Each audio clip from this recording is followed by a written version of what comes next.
Hi guys, this is Connie, back for some more Connie Reads, The Dogs of Winter. This is chapter 29, titled The Trains. It's short and sweet, so let's get it over with.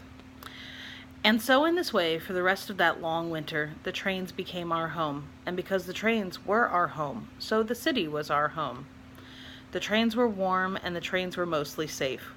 We learned we were most invisible when we rode them late at night and early in the mornings. The people who rode the trains at those ghost hours mostly slept, or were too drunk to care about a small dirty boy and his 7 dogs. We learned the best stops to find food. At this stop, the garbage cans in the subway station were rarely emptied.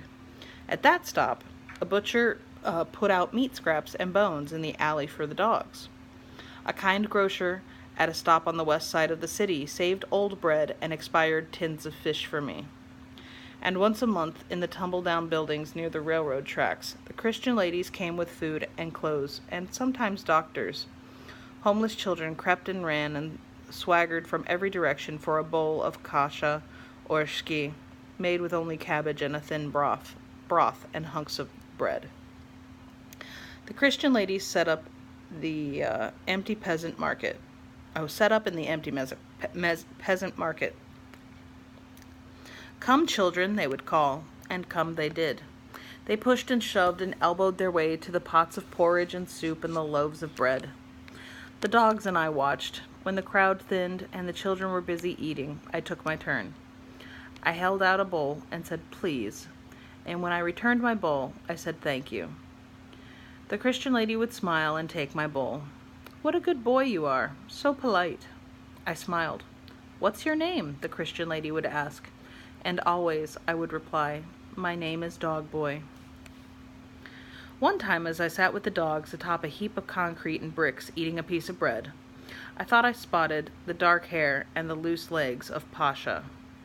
I leapt to my feet and scrambled to the ground. "Pasha!" I cried, pulling on the arm of the dark-haired boy waiting for a bowl of soup. The boy turned his head and looked down at me. The eyes were dark like Pasha's and tilted up at the corners like Pasha's. "It's me," I said, plucking at his sleeve. "Remember Leningradsky Station?"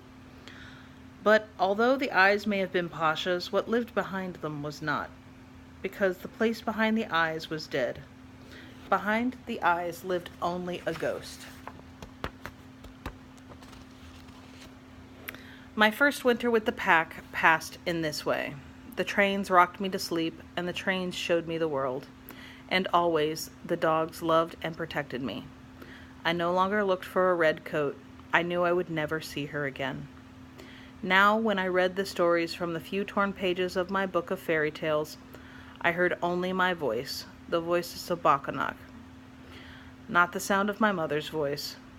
The dogs lay close to me, as I read to them of witches and snow queens and the magic firebird. Grandmother's white head rested on my knee, Rip sprawled half on and half off my lap, and little Mother, Lucky, and the puppies lay close by. Smoke dozed, always a little apart from the rest, watchful even in sleep for trouble. On through the night and the months and the winter, we traveled with the train until one day it was spring. And that's the end of chapter 29. Sorry for the delay, folks. Be careful with that and enjoy, please and thank you. Chapter 30 apparently is going to be a long one, so don't be surprised if you see several parts for it in the future. But I will see you for the next installment. Have a great day.